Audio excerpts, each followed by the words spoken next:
ठीक है।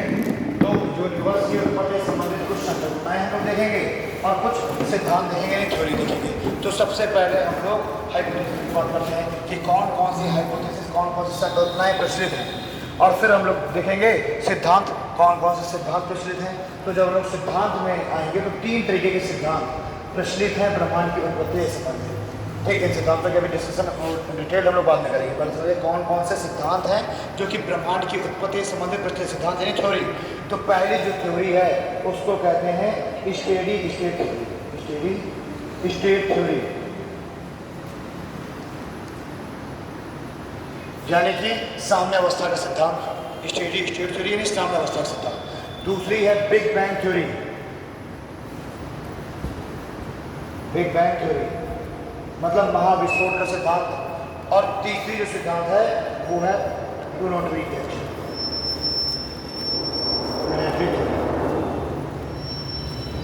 ठीक है, 3 थ्योरियां हैं जो कि ब्रह्मांड की उत्पत्ति से संबंधित प्रसिद्ध है। ठीक है, अब संकल्पनाओं की अगर हम लोग बात करेंगे तो संकल्पनाओं में भी बहुत सारी संकल्पनाएं हैं, है ना। जैसे कि एक कॉपरनिकस की संकल्पना आ जाएगी, ठीक है, हब्बल की संकल्पना आ जाएगी, वराहमिहिर की संकल्पना आ जाएगी। ऐसे काफी सारी संकल्पनाएं हैं। तो पहले आगे लीजिए आप लोग हाइपोथेसिस यानी संकल्पनाएं, और बाद में लोग लिखेंगे सिद्धांतों को। ठीक है, अभी इसको लिखिए नहीं, सिद्धांत के बाद में मैं करवा दूंगा तो उसको लीजिएगा। पहले संकल्पनाएं लिखते हैं।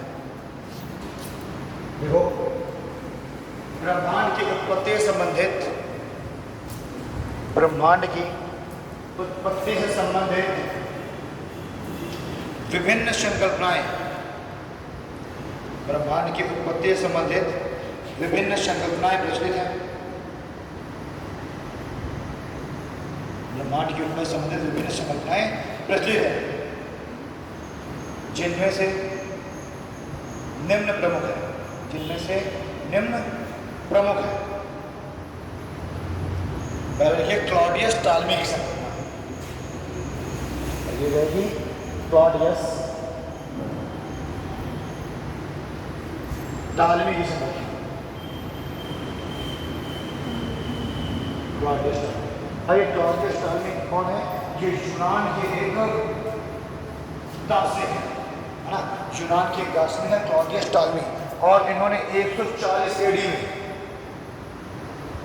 140 ईस्वी में इन क्लॉडियस टालमी ने एक संकल्पना दी, और उस संकल्पना दी वो दिया भू केंद्रित संकल्पना दिया, यानी कि जियोसेंट्रिक हाइपोथेसिस।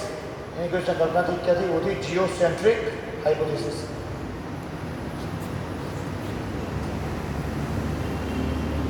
जियोसेंट्रिक हाइपोथेसिस यानी भू केंद्रित संकल्पना, मतलब कि इन्होंने कहा कि पृथ्वी एक जगह पर स्थिर है। इन्होंने क्या कहा?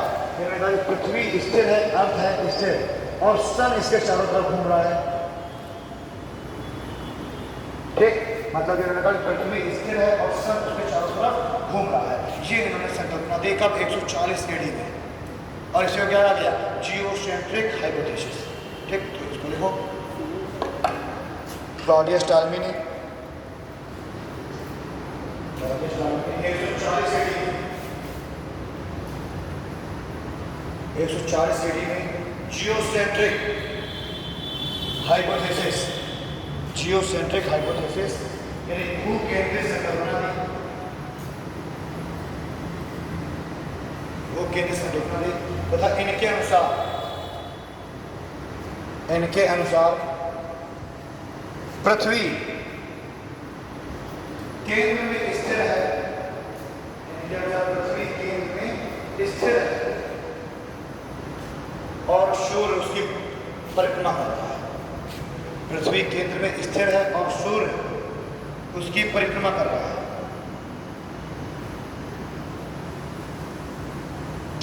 ठीक, दूसरे है वराहमिहिर। क्लॉडियस टालमी के बाद दूसरे हैं वराहमिहिर।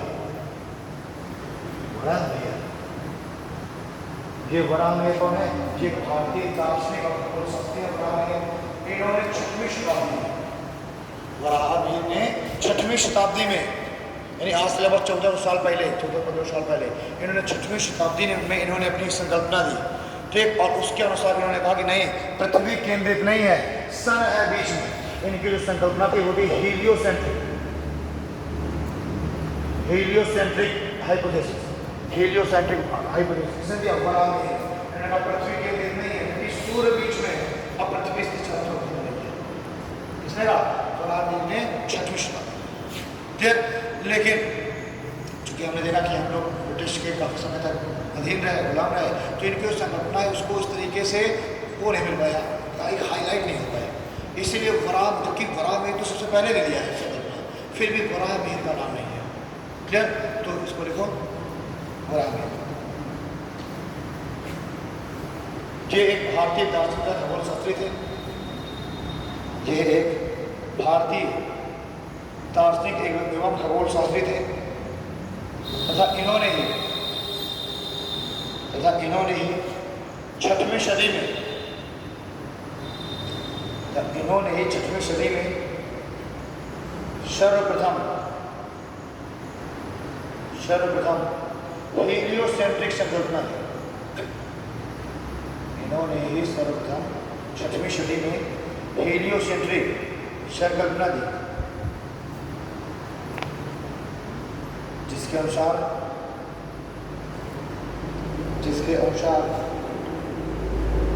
सूर्य केंद्र में स्थिर है, और पृथ्वी सहित अन्य ग्रह, सूर्य में बीच में केंद्रित है और पृथ्वी सहित अन्य ग्रह इसकी परिक्रमा कर रहे हैं, और पृथ्वी सहित अन्य ग्रह इसकी परिक्रमा कर रहे हैं।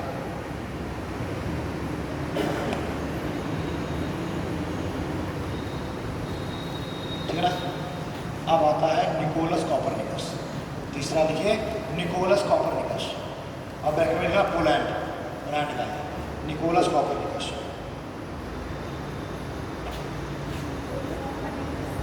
अब जो निकोलस कॉपरनिकस है,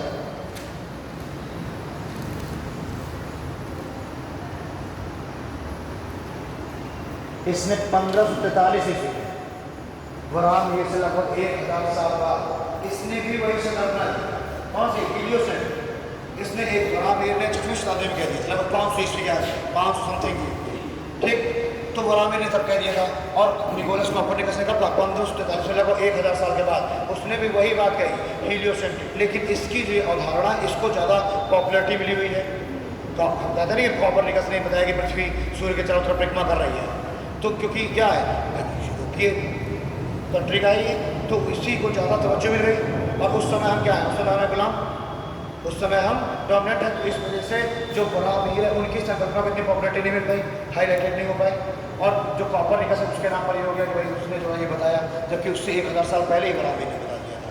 क्लियर? तो निकोलस कॉपरनिकस पोलैंड, देखिए इसने 1543 ईस्वी में, इसने 1543 ईस्वी में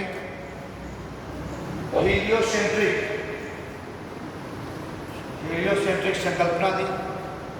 इसने 1543 ईस्वी में हीलियोसेंट्रिक संकल्पना दी,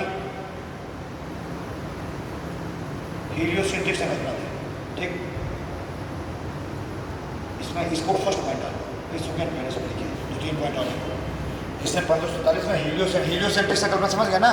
सूर्य केंद्र में, पृथ्वी चारों तरफ घूम रही है। जियोसेंट्रिक संकल्पना, पृथ्वी बीच में, सूर्य चारों तरफ घूम रहा है। ठीक, तो इसने 1543 में हीलियोसेंट्रिक संकल्पना। दूसरा पॉइंट देखिए, इसी ने सबसे पहले बताया था कि पृथ्वी घूर्णन कर रही है अपने अक्ष पर, और पृथ्वी के घूर्णन के कारण ही दिन रात होता है। तो इसलिए सर्वप्रथम इसने ही बताया कि पृथ्वी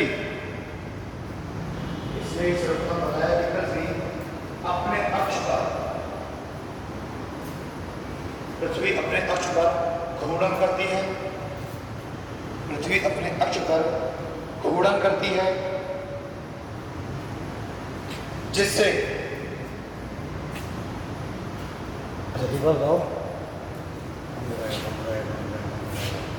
हाँ, तो तुम बताओ, पृथ्वी अगर अपने अक्ष पर घूर्णन करेगी तो उसमें क्या चेंजेस आएंगे? मौसम में परिवर्तन आएगा, दिन रात में परिवर्तन आएगा। अच्छा, पहले बता देगा मैंने, सॉरी। पहले पूछा ध्यान दे दिया। हाँ, तो इसी ने सर्वप्रथम बताया कि पृथ्वी अपने अक्ष पर घूर्णन करती है, जिससे दिन रात में परिवर्तन होता है, जिससे दिन और रात में परिवर्तन होता है। यानी कि पृथ्वी के घूर्णन के कारण, भाई देखिए पृथ्वी दो गतियां करती है, ये आप सबको भी पता है। एक तो पृथ्वी अपने अक्ष पर इस तरीके से घूर्णन कर रही है, और दूसरा मान लीजिए ये सन, तो उसके चारों तरफ ही परिक्रमण कर रही है। ये रोटेशन रेवोल्यूशन दोनों कर रही है, अपने अक्ष पर रोटेशन और सन के चारों तरफ रेवोल्यूशन। तो घूर्णन गति भी करती है, परिक्रमण गति भी करती है। और पृथ्वी की घूर्णन गति के कारण दिन और रात में परिवर्तन हुआ, और उसके रेवोल्यूशन के कारण, परिक्रमण के कारण किसमें परिवर्तन होगा? ईयर में परिवर्तन होगा, मौसम में परिवर्तन होगा, ऋतुओं में परिवर्तन होगा। ठीक है ना। थर्ड पॉइंट लिखो। इसके अनुसार पृथ्वी के परिक्रमण गति के कारण, इसके अनुसार पृथ्वी की परिक्रमण गति के कारण वर्ष में, पृथ्वी की परिक्रमण गति के कारण वर्ष में, मौसम में तथा ऋतुओं में परिवर्तन होता है। इसके अनुसार पृथ्वी की परिक्रमण गति के कारण वर्ष में, मौसम में तथा ऋतुओं में परिवर्तन होता है। ठीक है। इस कारण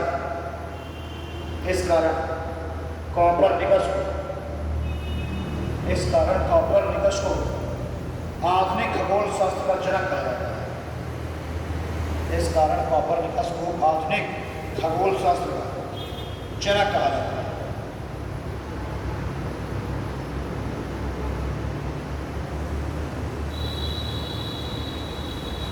ठीक है ना। नेक्स्ट साइंटिस्ट लिखिए Edwin Powell Hubble. Edwin Powell Hubble.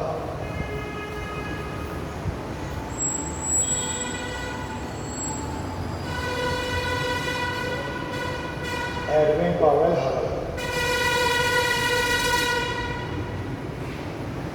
ये यूएसए थे। एडविन पॉवेल हबल यूएसए के हैं, और इन्होंने 1925 ईस्वी में इन्होंने कहा था कि ब्रह्मांड का विस्तार अभी भी जारी है, ब्रह्मांड अभी भी फैलता चला जा रहा है। ठीक। साथ ही साथ इन्होंने जो बिग बैंग थ्योरी है उसके साक्ष्य भी प्रस्तुत किए। ठीक। उसको और ज़्यादा क्या कर दिया भाई, किसी ने बिग बैंग थ्योरी दिया था तो उसको और ज़्यादा पुष्टि दे दी हबल ने। ठीक। हबल के द्वारा 1925 में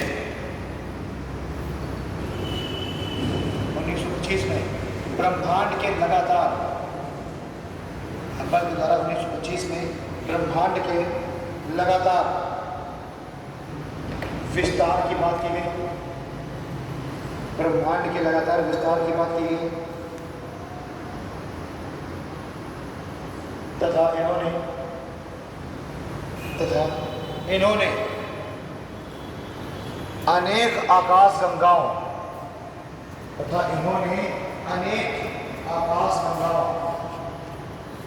के होने की बात कही, तथा इन्होंने अनेक आकाशगंगाओं के होने की बात कही,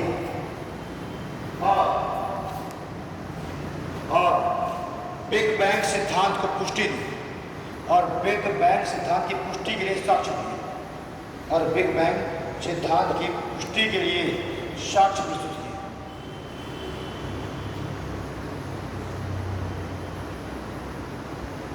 ठीक। नेक्स्ट पॉइंट लिखिए। इनके नाम पर ही नासा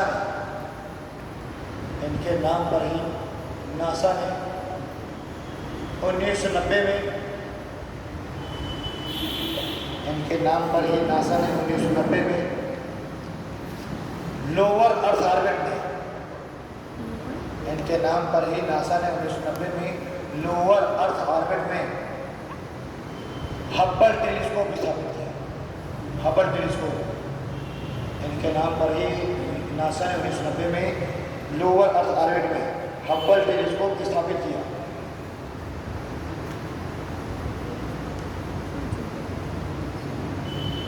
ठीक ना। हबल टेलीस्कोप नाम सुने ना, लोअर अर्थ ऑर्बिट में हबल टेलीस्कोप लगा दिया गया दूरदर्शी। वो क्या करेगा, वो जो ग्रह हैं, वो ग्रह किस तरीके से दूर जा रहे हैं इसकी फोटो खींच के भेजेगा, या फिर अगर कोई किरण वगैरह आ रही है, वेव्स वगैरह आ रहे हैं, तो उनकी फोटो खींच के भेजिएगा। तो ये सारी जो फोटो है, कोई अगर मान लीजिए वो है क्या कहते हैं ब्लैक होल, तो उस ब्लैक होल के अगल बगल जो इवेंट हॉरिजन बना हुआ है, अभी आगे बात करें इवेंट हॉरिजन क्या है, उस इवेंट हॉरिजन की फोटो खींच कर भेजेगा। तो ये सारी जो फोटोज है, ये कौन भेज रहा है, हबल टेलीस्कोप। देखिए उसका भी एक समय होगा, कुछ समय के बाद वो भी रिटायर होगा। तो इसके रिटायर के बाद जेम्स वेब अंतरिक्ष दूरदर्शी, ये इसको इससे विस्थापित कर दिया जाएगा। किसको, हबल टेलीस्कोप। ठीक है, देखो हबल टेलीस्कोप को जेम्स वेब, हबल टेलीस्कोप को जेम्स वेब अंतरिक्ष दूरदर्शी से, हबल टेलीस्कोप को जेम्स वेब अंतरिक्ष दूरदर्शी से प्रतिस्थापित किया जाएगा। जेम्स वेब अंतरिक्ष दूरदर्शी से प्रतिस्थापित किया जाएगा।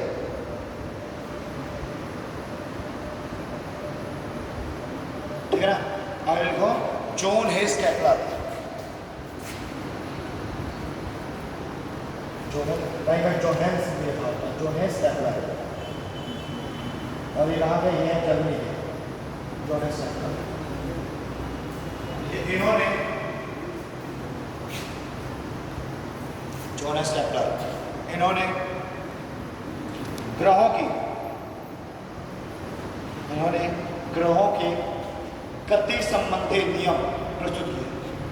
इन्होंने ग्रहों के गति संबंधित नियम प्रस्तुत किए।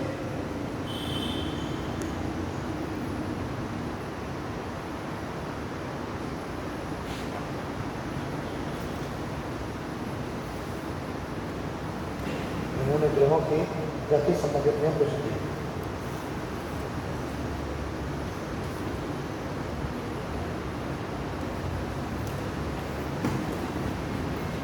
ठीक है, तो हमने प्रमुख अवधारणाएं देख ली, कॉपरनिकस को देख लिया, है ना, हबल को देख लिया, ग्रामीण को देख लिया, केपलर को देख लिया। तो केपलर के बारे में इंपॉर्टेंट क्या है, केपलर के बारे में इंपॉर्टेंट है कि उसने ग्रहों की गति संबंधित नियम दिया, यानी ग्रह भी आपस में एक दूसरे से दूर जा रहे हैं।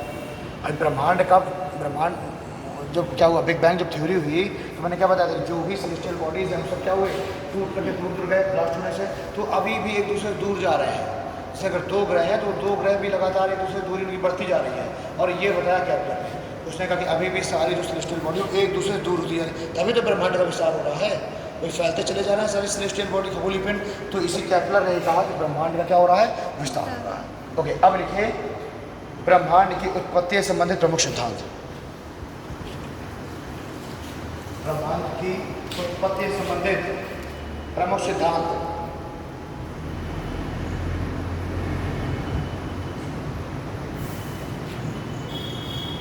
ठीक है, उसमें पहला लिखिए साम्यावस्था का सिद्धांत या स्टेडी स्टेट थ्योरी। साम्यावस्था का सिद्धांत, स्टेडी स्टेट थ्योरी।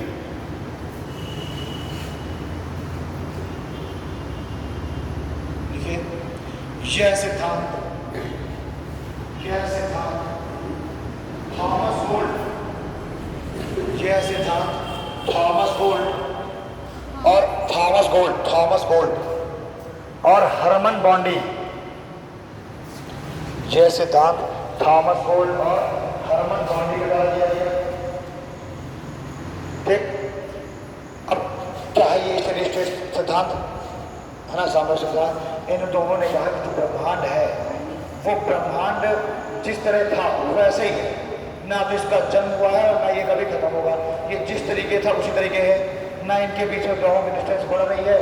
यानी कि क्या है, एक बिल्कुल साम्यावस्था की अवस्था में है, जिस तरह से था ये सेम वैसे ही अभी भी है।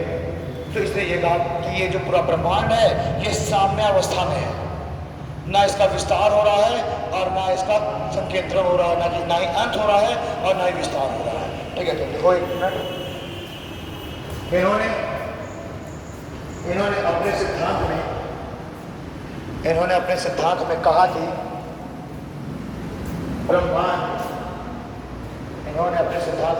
ब्रह्मांड साम्यावस्था में है,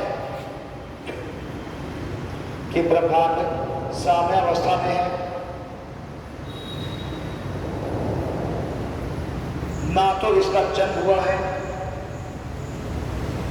ब्रह्मांड साम्यावस्था में ना ही इसका जन्म हुआ है और ना ही इसका अंत होगा, ना ही इसका जन्म हुआ है और ना ही इसका अंत होगा। यह हमेशा से इसी तरीके, इसी अवस्था में है, यह हमेशा से ही इसी अवस्था में है।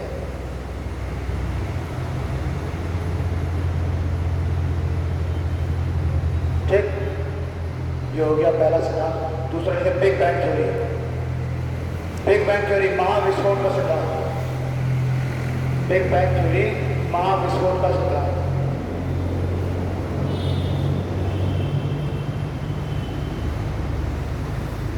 ठीक है, महाविस्फोट का सिद्धांत ऐसा लिखिए, यह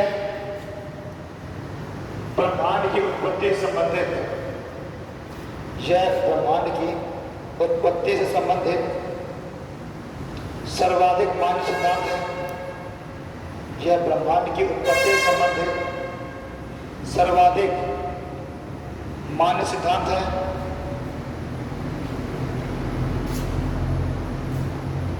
आगे देखिए, इस सिद्धांत का प्रतिपादन, इस सिद्धांत का प्रतिपादन जॉर्ज लेमेटियर ने किया। इस सिद्धांत का प्रतिपादन जॉर्ज लेमेटियर, जॉर्ज लेमेटियर, ये जॉर्ज लेमेटियर।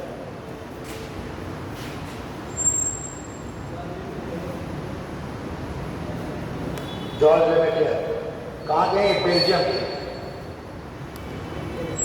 इस सिद्धांत का प्रतिपादन जॉर्ज लेमेटियर ने किया, बेल्जियम। ठीक है, जॉर्ज लेमेटियर कहाँ गए? बेल्जियम। आगे लिखिए, इनके अनुसार, इनके अनुसार पूरा ब्रह्मांड, इनके अनुसार पूरा ब्रह्मांड पहले सिंगुलैरिटी की अवस्था में था। सिंगुलैरिटी मतलब बहुत छोटा, सबसे बड़े क्षेत्र में सिंगुलैरिटी।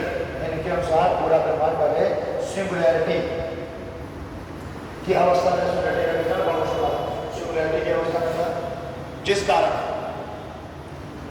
सिंगुलैरिटी की अवस्था में था, जिस कारण इसमें इनफाइनाइट एनर्जी, जिस कारण इसमें इनफाइनाइट एनर्जी,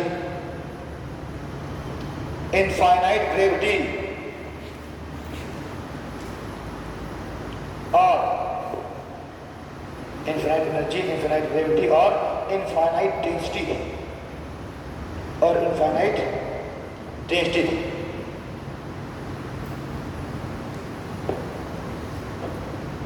ठीक, तो लेमेटियर ने क्या कहा कि ब्रह्मांड पहले बिल्कुल सिंगुलैरिटी की अवस्था में, बिल्कुल एक बिंदु में केंद्रित था, ठीक है ना, और इतनी ज़्यादा डेंसिटी, इतनी ज़्यादा ग्रेविटी थी और इतना ज़्यादा उसमें क्या था, एनर्जी थी कि उसकी वजह से उसमें विस्फोट हुआ।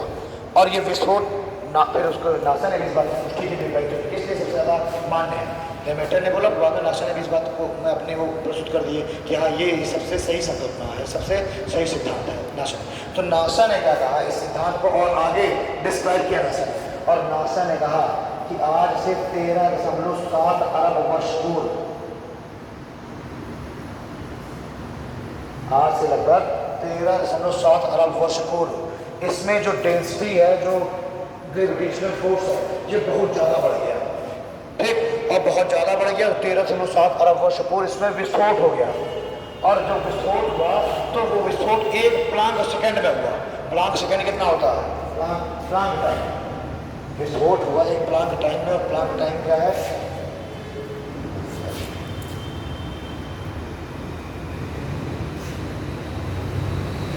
प्लांक से मतलब 10⁻⁻47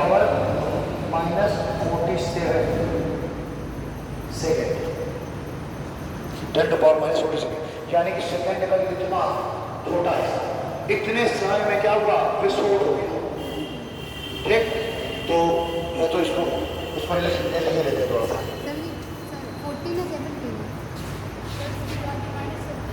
-47 है, 10⁻⁻47 है। ठीक, इसी को कहा जाता है प्लांक टाइम। कोई अगर पूछ ले प्लांक टाइम क्या है, तो आप बताएंगे 10⁻⁻47 वो है प्लांट। ठीक है, सेकंड का इतना छोटा हिस्सा, और इस सब इतने छोटे समय में क्या हो गया, विस्फोट हो गया, ब्लास्ट हो गया। क्लियर? इसको जरा लिख लेते हैं थोड़ा सा लाइन में। बिग बैंग सिद्धांत, बिग बैंग सिद्धांत की पुष्टि नासा के द्वारा भी की गई। बिग बैंग सिद्धांत की पुष्टि नासा के द्वारा भी की गई, और नासा के अनुसार 13.7 अरब वर्ष पूर्व, नासा के अनुसार 13.7 अरब वर्ष पूर्व ब्रह्मांड एक छोटे अणु की अवस्था में था। और नासा के अनुसार 13.7 अरब वर्ष पूर्व ब्रह्मांड एक छोटे अणु की अवस्था में था, जिसमें विस्फोट हुआ, और यह विस्फोट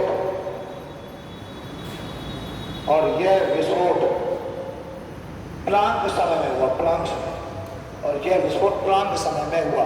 अब ब्रैकेट में 10⁻47 सेकेंड, सॉरी 43, और यह विस्फोट प्लांक समय में हुआ, 10⁻43 सेकेंड। अरे यार, ये 43 है, 43, और यह विस्फोट एक प्लांक समय 10⁻43 सेकेंड में हुआ।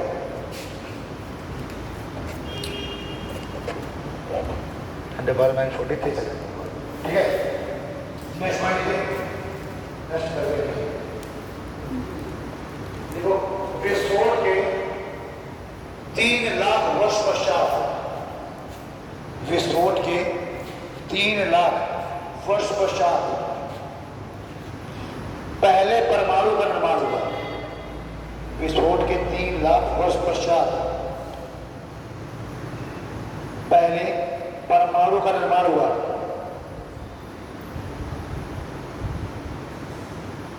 ठीक है ना? तो सोचिए, प्लांक से पहले विस्फोट हो गया, और ये विस्फोट कब हो रहा है? 13.7 कहने के बाद 13.7 अरब वर्ष पूरी क्या था, अणु के रूप में था केंद्रित। फिर उसमें विस्फोट हुआ, 13.7 अरब वर्ष पहले विस्फोट हुआ। उस विस्फोट के 3 लाख साल तक कुछ भी नहीं हुआ, कोई भी विकास नहीं हुआ। 3 लाख साल के बाद विस्फोट के 3 लाख साल में पहला परमाणु बना। ठीक, फिर विस्फोट के 1 अरब वर्ष के बाद, विस्फोट के 1 अरब वर्ष के बाद तारे बने, बादल बने, और गैलेक्सी बने। ठीक है ना? तो विस्फोट हुआ, विस्फोट के 3 लाख साल वर्ष बाद तो परमाणु बना। फिर विस्फोट के 1 अरब वर्ष बाद बादल बने, तारे बने, और गैलेक्सी बनी। तो बादल कैसे बने? जो भी गैस वगैरह थी, ये सब क्या है, गैस ही तो वो करके भाई गैसों का ही क्या हुआ, सेंट्रलाइजेशन हुआ, गैसों का केंद्रण हुआ, और उससे बादल बन गए, गैसों से इकट्ठे भी बादल बन गए, और उसी से फिर बन गए स्टार, तारे। तारे भी एक्चुअली क्या ठोस है क्या? तारे, अरे ठोस तो नहीं, तारे क्या? तारे गैसों का एक समूह है। ठीक, और इन तारों में सबसे ज्यादा क्या उपस्थित होती है? हाइड्रोजन। समझे भाई, गैस बनी, जब विस्फोट होगा तो गैस भी तो विमुक्त होगी, नहीं होगा। जब तेजी से विस्फोट हुआ तो उसके साथ साथ गैस भी रिलीज हुई, और गैस रिलीज हुई तो 3 लाख साल के बाद फिर बना धीरे परमाणु, और फिर 1 अरब वर्ष के बाद यही जो गैसें हैं, यही गैसें कन्वर्ट हो गई बादल के फॉर्म में, और यही बादल और ज़्यादा क्या होगा, ठोस हो गए, मतलब बादल, यही जो गैसें हैं वो और इकट्ठी हो गई एक जगह पर, उनका क्या होगा, केंद्रीकरण हो गया, और बन गया स्टार। और इन स्टारों में उपस्थिति किसकी है सबसे ज़्यादा? हाइड्रोजन की। इन स्टार में उपस्थिति है हाइड्रोजन की। अब क्या होगा, जब हाइड्रोजन जब उपस्थित होंगे तो 2 हाइड्रोजन का क्या होगा, संघनन होगा, 2 हाइड्रोजन का संघनन होगा। ठीक, और उससे बनने लगेगा हीलियम। ठीक, तो ये जो स्टार हैं ये क्या हो जाएंगे, चमकदार हो जाएंगे स्टार, इनके अपेक्षा नाम का प्रकाश हो जाएगा, ऊर्जा हो जाएगी। ठीक, तो स्टार्टिंग कहाँ से? हाइड्रोजन से। और हाइड्रोजन कहाँ से आया? विस्फोट होने से। विस्फोट हुआ, गैस हाइड्रोजन, और लगभग 70% हाइड्रोजन होता है तारों में। ठीक, और यही हाइड्रोजन ही आपस में मिल करके 2 हाइड्रोजन के अणु मिले, कन्वर्ट हो गए हीलियम में, और यही जो संघनन हो रहा है, हाइड्रोजन का हीलियम में कन्वर्जन हो रहा है, इसी से एनर्जी भी रिलीज हो रही है, इसी से लाइट भी रिलीज हो रही है, प्रकाश और ऊर्जा दोनों। ठीक है, तो विस्फोट के 1 अरब वर्ष पश्चात, विस्फोट के 1 अरब वर्ष पश्चात, 1 अरब वर्ष पश्चात हाइड्रोजन हीलियम में बदलने लगे।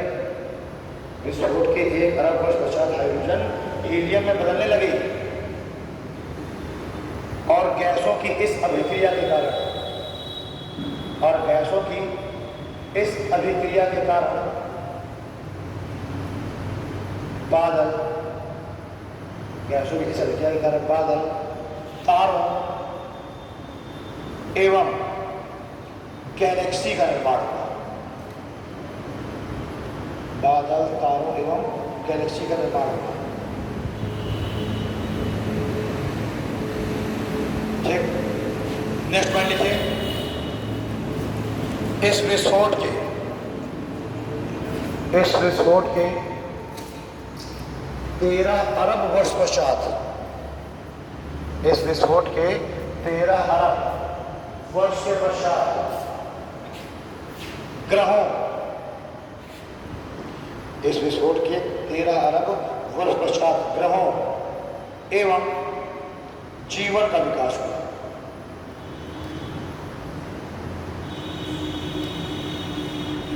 ग्रहों एवं जीवन का विकास हुआ। ठीक है ना? क्लियर? यानी कि देखो 13.7 अरब वर्ष पूर्व तो विस्फोट हुआ है और फिर उस विस्फोट के 13 अरब वर्ष पश्चात ग्रह और जीवन बने। यानी कि जो जीवन आया, ये जो ग्रह जो आए, ये अभी से कितने समय पहले आए? 70 लाख वर्ष पहले। ग्रहों का निर्माण तो चालू हो गया, लेकिन उसमें जो जीवन जो आया वो कितने समय पहले आया? अभी बिल्कुल नया है जीवन है, 70 लाख वर्ष पहले। ठीक, और ये जो 70 लाख वर्ष पहले जो जीवन आ रहा है, ये सबसे पहले इसकी उत्पत्ति कहाँ से हो रही है? ग्रहों में जो जीवन की उत्पत्ति हुई सबसे पहले कहाँ पर हुई? जल में, स्थल में कि हवा में? जल में। तो 70 लाख वर्ष पहले क्या हो गया? जीवन की उत्पत्ति हुई, और जीवन की उत्पत्ति हुई जल से। ठीक, लेकिन इन ग्रहों में जल कहाँ से आया? बात तो यही है ना कि इन ग्रहों में जल आया कहाँ से? ऐसा थोड़ा है कि तो है। अभी तो ये सब क्या है? ये सब सारे ग्रह वगैरह सब बने ना, तो अभी यहाँ पर जो बिग बैंग सिद्धांत हमने देखा, तो यहाँ पर जल की तो कोई बात ही नहीं हुई है। भाई इतना बिल्कुल इस तरीके से छोटी एक बड़ों के रूप में है पूरा ब्रह्मांड, टूटा, ब्लास्ट हुआ, तो जल ही कहाँ से कोई बात है? वो सब टूट फैलते चले जा रहे हैं, लेकिन इन ग्रहों में जल आ गया बाद में। कैसे आया? 1 अरब वर्ष पहले बादल बनने लगे थे, और बादल बने तो बादलों में कैसे हैं? हाइड्रोजन भी है, हीलियम भी है, ऑक्सीजन भी है, सब है। तो ये सब बादल बन गए। अब बादल बन गए और 13 अरब वर्ष पहले, मतलब विस्फोट के 13 अरब वर्ष बाद ग्रह बन गए। तो ये जो बादल है, ये इन ग्रहों में लगातार क्या होगा? ग्रहों के ऊपर से बादल आ गए। अब बादल में हाइड्रोजन ऑक्सीजन, और हाइड्रोजन ऑक्सीजन जानते हैं कि उनके रिएक्शन से क्या बन जाता है? वाटर, जल।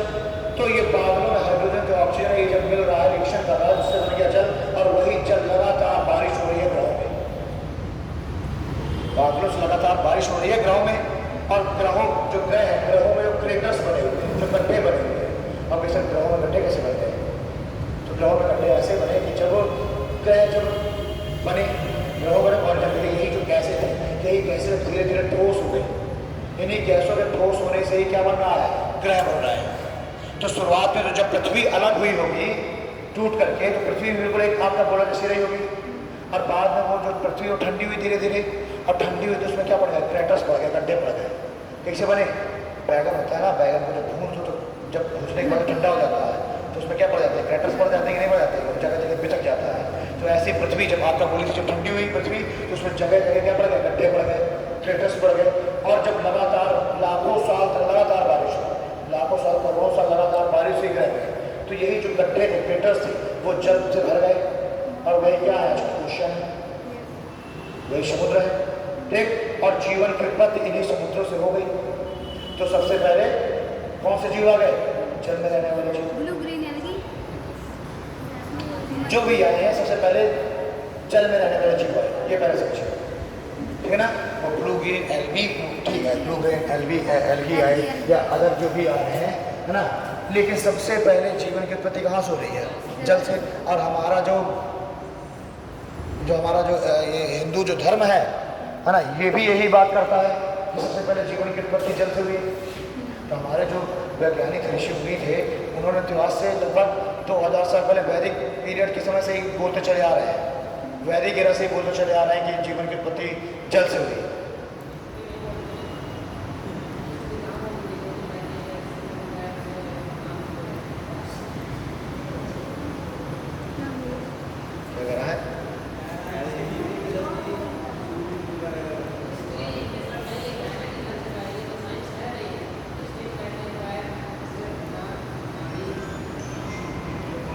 सॉरी, मैं तुमसे कनेक्ट नहीं कर पा रहा। अरे यार, ये पैर नाक ये सब क्या मतलब?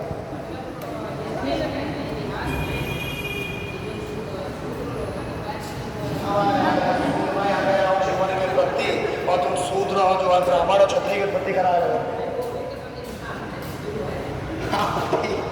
तो सबसे भैया ये तुमने हाथ पैर और नाक ये बता दिया तुमने मानव, और मानव तो बहुत बाद में आया, मगर जीवन की उत्पत्ति भैया मानव तो अभी बिल्कुल अभी नया नया आया पृथ्वी में।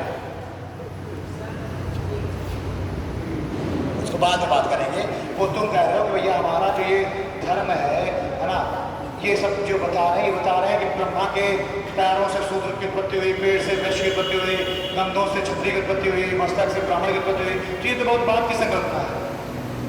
ठीक, मैं कह रहा हूँ कि कुछ हमारे और भी जो ऋषि मुनि थे, उन्होंने ये भी बताया कि जो जीवन की उत्पत्ति है, अभी मानव की तो बातें नहीं चल रही, जीवन की जो उत्पत्ति है 70 लाख साल पहले लगभग ये जल से हुई, यानी जलचर जीव उत्पन्न हुई।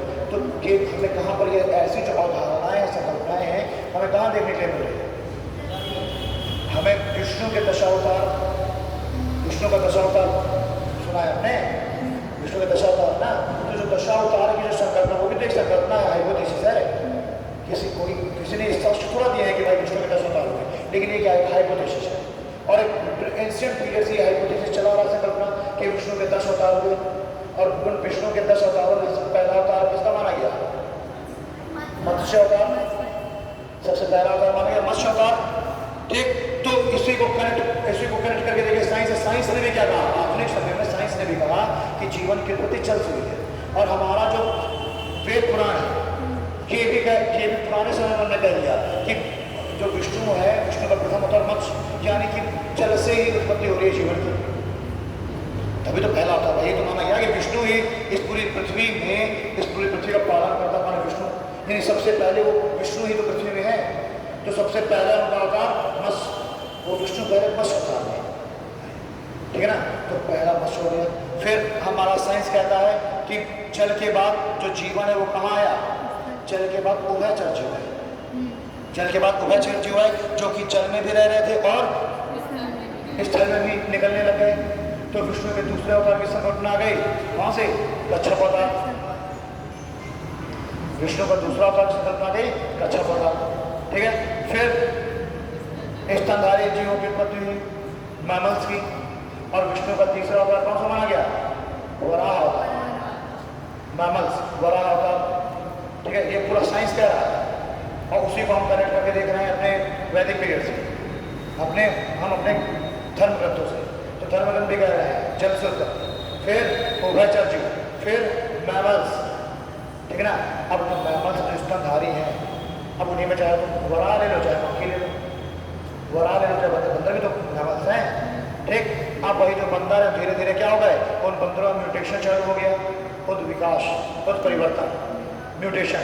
और वो बंदरों में जब म्यूटेशन चालू हुआ तो उनका दिमाग का साइज बढ़ने लग गया। तो बंदर धीरे धीरे 2 पैरों में खड़े होने लग गए,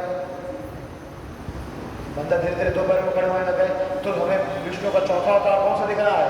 जिसमें जो विष्णु है वो आधा मानव रूप में भी दिख रहा है और आधे जो है वो पशु के रूप में दिख रहे हैं। कौन सा? नरसिंह अवतार। उसमें भी भाई बंदर खड़ा हो रहा है। तब ये अब जो है बंदर अवतार नहीं कहा गया मान लो विष्णु का, कि गोरिल्ला अवतार कहा जाए, क्या कहते हैं? नरसिंह अवतार। यानी संकल्पना देखिए और वो साइंस से मैच करिए। तो साइंस भी कह रही है कि जो म्यूटेशन हुआ तो बंदर 2 पैरों में खड़ा होने लगा और इसमें भी कहा गया पुराणों में भी कि जो है जो नरसिंह अवतार है वो आधा सिंह और आधा मानव, ठीक है ना। उसके बाद उस बंदर का और ज़्यादा विकास हुआ, और ज़्यादा दिमाग का साइज बढ़ा, तो वो क्या हो गया, धीरे धीरे वो प्रॉपर मतलब एक मानव रूप में आ गए। उसी से बंदरों से जो हमने उत्पत्ति मानी ना कि होमो सेपियंस की उत्पत्ति है, तो फिर क्या है मानव रूप में आ गया। और अब जब मानव जब बना, मानव जब पृथ्वी पर आया, तो ये मानव शुरुआत से ही तो तुरंत ट्रेड करने लगा था और कृषि करने लग गया था। तो मानव पहले क्या था, एक खाल सम्राट था। मानव बना तो जंगलों से फल फूल बटोर लाया, अन्य जो खाने की वस्तुएं वो सब समेट लाया, है ना, खाल संग्राहक बन गया मानव। तो हमें विष्णु का एक अवतार दिख रहा है जो खाल संग्राहक के रूप में दिख रहा है, वामन अवतार। तो क्या है वामन, क्या करेगा, दीक्षा मांगे, यानी खाल संग्राहक के रूप में दिखाया जाएगा। उसे एज अ प्रोड्यूसर तो नहीं दिखाया गया ना, उसको दिखाया गया एज अ क्या है, खाल संग्राहक, वो करेक्ट कर रहा है चीजें। तो राजा बलि के पास जा रहे हैं वामन अवतार में, और उससे क्या कर रहा है, भिक्षा मांग रहे हैं। और राजा बलि ने जब उनको कह दिया ठीक है मांग लो तो मांगना, 3 करोड़ जमीन दे दो, 3 करोड़ जमीन और 3 करोड़ जमीन उन्होंने पूरा ब्रह्मांड, पूरी पृथ्वी और तीसरा पैर बलि के ऊपर रखा, तो कहीं जगह ना बची। तो क्या दिखाई दे रहा है, विष्णु का मामा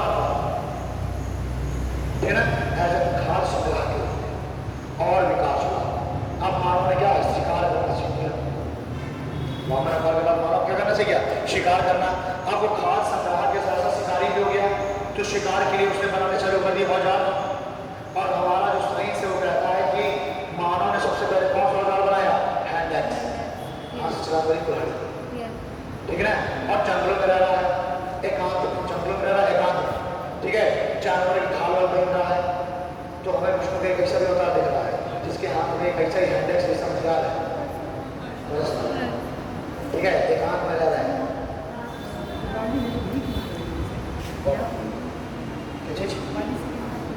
उस समय कहा गया कि पूरी पृथ्वी के राजा थे बलि, राजा बलि थे, वो पूरी पृथ्वी के राजा थे और बहुत दानी प्रवृत्ति के थे, ठीक है ना। तो जाते हैं एक बार भगवान विष्णु वामन अवतार लेके बलि के पास कि जो है कुछ भिक्षा दे दो। तो राजा बलि ने कहा कि जो तुम्हें मांग रहा हूँ मांगो। अरे बलि राजा है, वो संवादी नहीं है ना, वामन जो है, जो वामन अवतार विष्णु राजा बलि के पास ही गए थे, उसी के दरबार में। अरे संकल्पनाएं हैं, ये सब संकल्पनाएं और धारणाएं हैं। अभी पहले कौन पैदा हुआ कौन नहीं, इससे कोई प्रूफ तो नहीं ना, ये सब संकल्पनाएं विष्णु के अवतार बताए गए। और मैं कह रहा हूँ उसी चीज को आप कनेक्ट करके देखिए साइंस से, कि साइंस भी लगभग उसी क्रम में विकास बता रहा है जीवन का, जिस क्रम में भगवान विष्णु के अवतार माने गए। लेकिन हम यहाँ ये बातें करें जीवन क्या कैसा, हम बात करें भगवान विष्णु का जो अवतार है उनको साइंस से रिलेट करके, कि साइंस भी उसी क्रम में जीवन बता रही है और उसी क्रम में भगवान विष्णु को भी अवतार बनाया गया, क्रम वही है, ठीक है। और परशुराम अवतार आ गया, हाथ में कुल्हाड़ी, एग्रेसिव लोगों के जंगलों में रह रहे हैं, हिमालय में, ठीक है, जानवर की ढाल पहन रहे हैं, मृग की, ठीक, और क्या है उग्र स्वभाव है, ठीक है ना। अब उसके बाद फिर हमारा साइंस क्या कहता है, देखेंगे स्टोन एज। तो स्टोन एज में सबसे पहले हमें यही लगेगा कि स्टोन एज में जो मानव है, स्टोन एज से हमने शुरुआत मानी, हमने कहा स्टोन एज में जो मानव है पूरा पाषाण काल में जो मानव खाल संग्राहक है, फिर मध्य पाषाण काल आते आते मानव क्या हो गया, मानव शिकारी बन गया।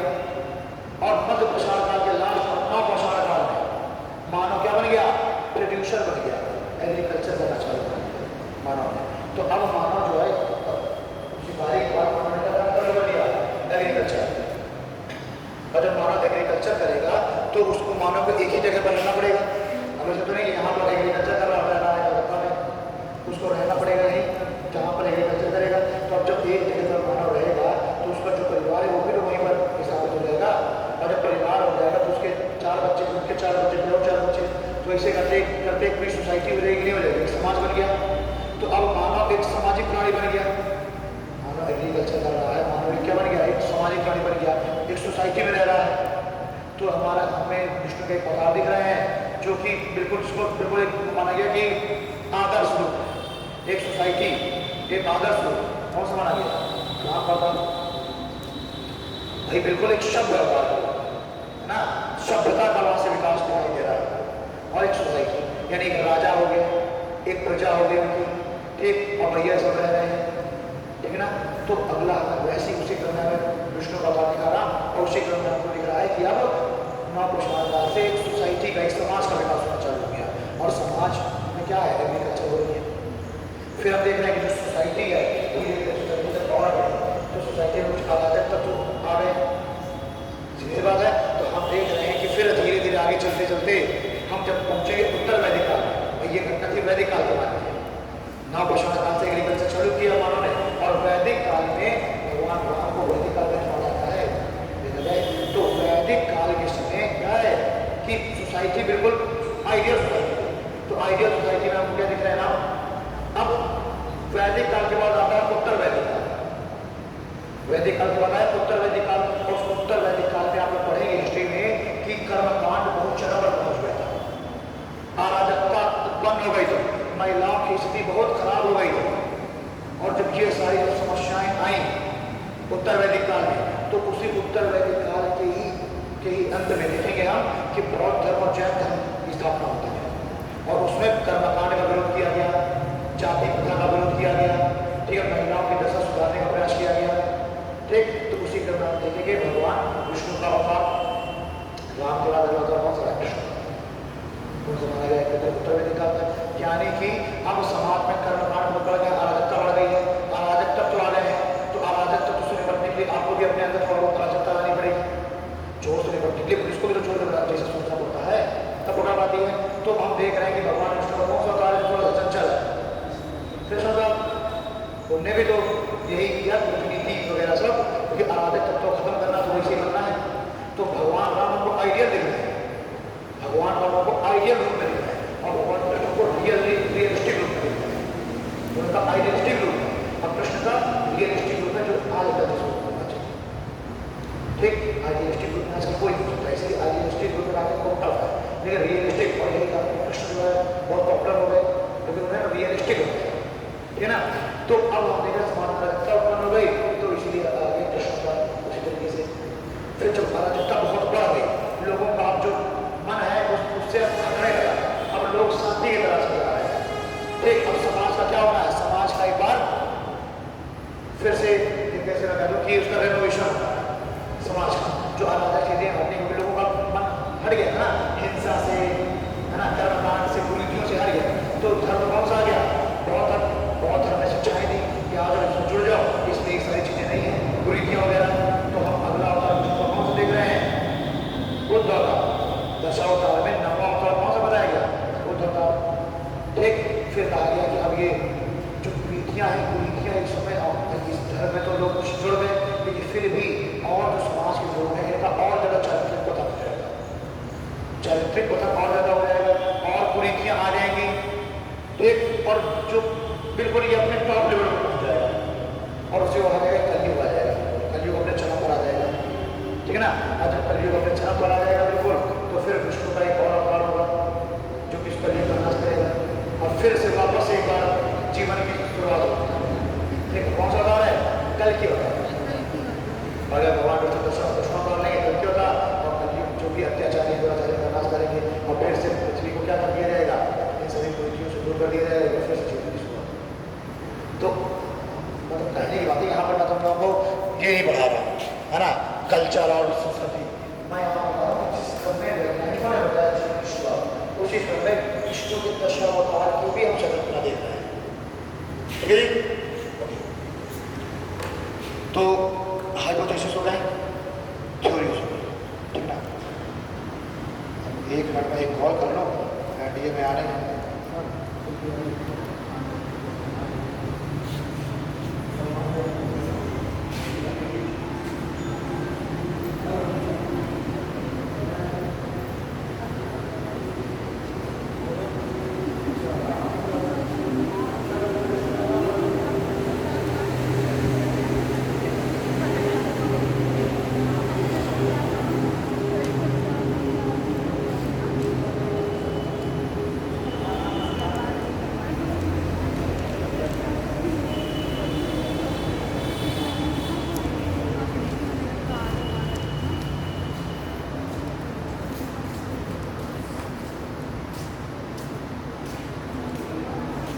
ठीक, अब हम देखेंगे कि ये जो ब्रह्मांड है इससे संबंधित कुछ सारे कुछ ना कुछ एविडेंस है इसको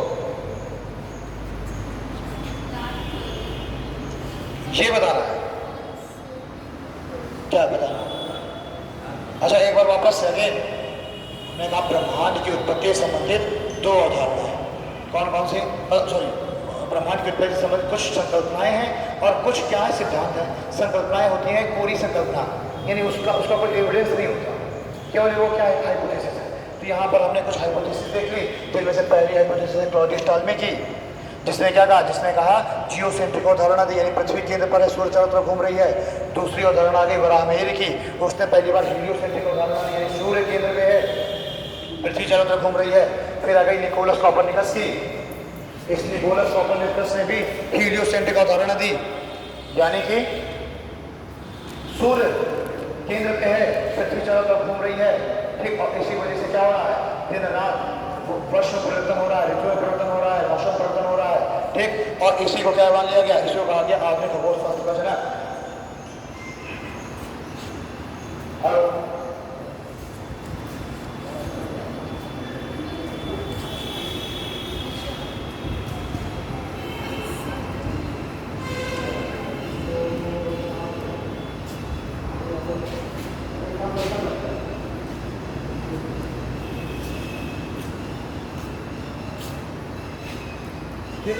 तो ये क्या हो गया, निकोलस कोपरनिकस हीलियोसेंट्रिक अवधारणा, फिर नाम हो गया सब। फिर आ गए एडविन पावर हबल, इन्हीं एडविन पावर हबल के नाम पर क्या हो गए, टेलीस्कोप हो गए, जिसके द्वारा ये पता चल रहा है कि ब्रह्मांड का लगातार विस्तार अभी भी जारी है। हबल ने भी यही बोला कि ब्रह्मांड का लगातार अभी भी ब्रह्मांड का विस्तार अभी भी हो रहा है, दूर दूर जा रहे हैं सारे ग्रह। ठीक, और इन्हीं के नाम पर हबल टेलीस्कोप हो गया, जिसको कि स्थापित कर दिया गया इन्हीं के नाम पर। ओके, जेम्स वेब दूरदर्शी इसकी जगह पर इसका स्थान ले लेगी, जेम्स वेब दूरदर्शी। उसके बाद एडविन पावर हबल के बाद कौन आ रहे हैं, उसके बाद आ रहे हैं आपके केपलर। फिर कौन आ रहे हैं, केपलर। केपलर ने क्या कहा, ग्रहों की गति संबंधित नियम दिया। उन्होंने कहा कि जो ग्रह हैं इनके बीच में डिस्टेंस बढ़ रही है, और किस गति से बढ़ रहे हैं, किस गति से ग्रह एक दूसरे से दूर जा रहे हैं। ठीक, तारे एक दूसरे से दूर जा रहे हैं, या एक तारा दूसरे से दूर जाएगा, दूसरे से नजदीक आएगा, ये तो होगा ना भाई। दो चीज़ें, अगर दो चीज़ें एक दूसरे से दूर जाती हैं तो कहीं ना कहीं वो किसी दूसरी चीज़ से नजदीक आ रही होंगी।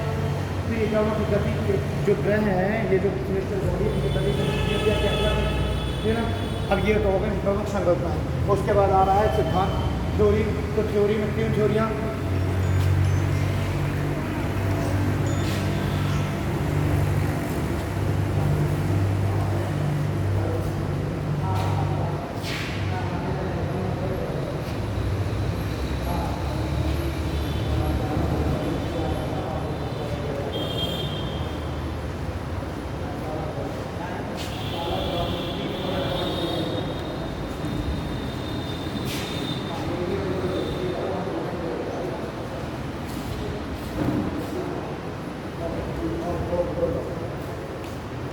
ठीक है। फिर आगे सिद्धांत, अब इसके आगे ठीक है, अब आगे सिद्धांत यानी थ्योरी। थ्योरी में 3 theory, steady state, big bang और pulsating theory.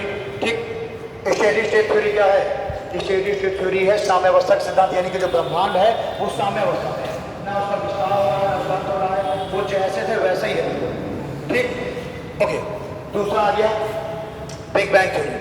Big bang theory किसने दिया, जॉर्ज लेमेट्रियर ने दिया। बिग बैंग थ्योरी में क्या है कि जो ब्रह्मांड है पहले सिंगुलरिटी की फॉर्म में था, तो हाई डेंसिटी, हाई एनर्जी और हाई ग्रेविटेशनल फोर्स था, और इसकी वजह से क्या हो जाएगा, उसमें विस्फोट हो गया। विस्फोट हो गया तो ये सारे जो खगोलीय पिंड दूर दूर फैलने लग गए। ठीक, और सबसे सर्वमान्य सिद्धांत यही बिग बैंग थ्योरी है। ओके, बिग बैंग थ्योरी को हम लोगों ने देख लिया। फिर उसके बाद अच्छा एक आपका ये छोड़ गया। अच्छा, बिग बैंग थ्योरी में हमने देखा कि क्या बताया गया, नासा ने क्या प्रूव कर दिया कि 13.7 अरब वर्ष पहले ब्रह्मांड में विस्फोट हुआ था, और 3 लाख साल के बाद पहला परमाणु बना, और फिर उसके बाद विस्फोट के 1 अरब वर्ष बाद बादल बने, गैलेक्सियां बनी और मेघ बने, सॉरी तारे बने। और तारे भी तो गैसों से ही बने और बादल भी गैसों से ही बने हैं। ठीक, वही जो गैसें हैं उन्हीं का क्या है, वही जब ठोस हो जाएंगी गैसें तो जो ग्रह में कन्वर्ट हो जाएंगे। तो अब उसके बाद विस्फोट के 13 अरब वर्ष के बाद फिर क्या बना, विस्फोट के 13 अरब वर्ष के बाद फिर बने ग्रह और जीवन। ग्रह बने और जब ग्रह बन गए तो जीवन की उत्पत्ति हो गई। ठीक है, ये है बिग बैंग थ्योरी और सबसे सर्वमान्य सिद्धांत है। अगला है पल्सेटिंग थ्योरी। पल्सेटिंग थ्योरी है दोलन सिद्धांत।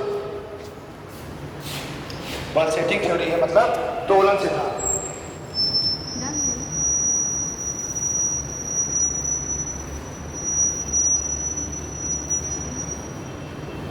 ये है दोलन सिद्धांत। ओके, तो एक वैज्ञानिक है जिनका नाम है एडविन संडेज। ठीक है, चार्ल्स संडेज है या एडविन संडेज है। ठीक है, एक्चुअली इसका संडेज है, तो लास्ट में उसका नाम है संडेज। ठीक है, आगे का यार नाम है एडविन है या एडविन है, कुछ ऐसा संडेज है। लास्ट में क्या आपको याद रखना, अरे लिख लो विद्वान संडेज की तरह, है ना। तो इनका नाम क्या है, संडेज। इन्होंने दिया पल्सेटिंग थ्योरी का सिद्धांत और इसको हिंदी में क्या बोलते हैं, दोलन का सिद्धांत। इन्होंने कहा कि जो ब्रह्मांड है, अभी ब्रह्मांड चौड़ा फैल रहा है और फैल करके अपनी बिल्कुल क्या हो जाएगा, एक बिल्कुल अपनी लिमिट तक पहुंच जाएगा और फिर उसका धीरे धीरे क्या हो जाएगा, फिर संकेंद्रण होने लगेगा। ठीक, संकेंद्रण में फिर वापस मिल जाएगा और फिर वो टूट जाएगा, फिर फैलेगा, फिर टूट जाएगा। यानी जैसे दोलन नहीं होता, जाएगा ऊपर फिर वापस गिरेगा, फिर ऊपर जाएगा, फिर स्थिति में आएगा। जिसमें का ब्रह्मांड भी यही करेगा। पहले ब्रह्मांड एक साथ था, ब्लास्ट हुआ, दूर दूर हुआ, फैला, फिर उसके बाद धीरे धीरे फिर उससे केंद्रित होगा, फिर फैलेगा। तो ये दिया किसने, तो ये संडेज, एलन संडेज। ठीक है, तो एलन संडेज ने दिया किसका सिद्धांत, दोलन का सिद्धांत, पल्सेटिंग थ्योरी। तो इसके अच्छा ये इंपॉर्टेंट नहीं, केवल अब आपको क्या याद रखना है, सिद्धांत दिया किसने। अब बिग बैंग थ्योरी को थोड़ा सा याद रखना है डिटेल से। ठीक है, तो एलन संडेज ने, हाँ वही मैं एडविल याद आ रहा था, तो एलन संडेज ने दिया सिद्धांत। ठीक, तो ये हो गया तो सिद्धांत। अब बात आएगी एविडेंस की, साक्ष्य की, कि कौन कौन से ऐसे साक्ष्य हैं जिनकी वजह से शोध में हम देख रहे हैं कि ब्रह्मांड का विस्तार हो रहा है या ब्रह्मांड समाप्त हो रहा है या विस्फोट हुआ। कोई ना कोई तो ऐसे एविडेंस होंगे ना जिसके अनुसार हम इस साक्ष्य पर पहुंचे। तो जब हम साक्ष्य की बात करेंगे, एविडेंस की बात करेंगे, तो एक तो एविडेंस हमको ये दिख रहा है कि जो भी हमारी टेलीस्कोप है वो ये बता रही है स्पष्ट रूप से कि जो आकाशगंगाएं हैं वो एक दूसरे से दूर जा रही है। अब बिग बैंग में भी यही कहा गया कि सारे ग्रह और आकाशगंगाएं एक दूसरे से दूर जा रही हैं। ठीक, तो हमने टेलीस्कोप ने बता दिया कि आकाशगंगाओं के बीच की दूरी, ग्रहों के बीच की दूरी, खगोलीय पिंडों के बीच की दूरी लगातार बढ़ रही है। ये प्रूफ है हमारे पास, एविडेंस। तो हमने उससे रिलेट कर दिया कि यही बिग बैंग थ्योरी ने बताया। दूसरा चीज क्या है, तारों का जो प्रकाश, तारे भी बहुत सारे जो तारे हैं वो भी पृथ्वी के कुछ तारे नजदीक आ रहे हैं और कुछ तारे पृथ्वी से दूर जा रहे हैं। तो इसी वजह से कुछ हो ना, तो कुछ तारे पृथ्वी के नजदीक आ रहे हैं, कुछ दूर जा रहे हैं। तो जो तारे पृथ्वी के नजदीक आ रहे हैं उनका कलर हमको ब्लू दिखाई दे रहा है। जो तारे भाई कुछ तारे ऐसे हैं जिनका कलर ब्लू कलर बढ़ता जा रहा है। अब ब्लू कलर बढ़ता जा रहा है, इसका मतलब क्या, कि वो तारे पृथ्वी के नजदीक आ रहे हैं। अब कुछ तारे ऐसे हैं जिनका रेड कलर बढ़ता जा रहा है, तो क्या वो हमसे दूर जा रहे हैं। तो इससे भी हम इस एविडेंस से भी हम इस तक पहुंच गए कि वाकई में ब्रह्मांड का विस्तार हो रहा है। कुछ तारे नजदीक आ रहे हैं, कुछ तारे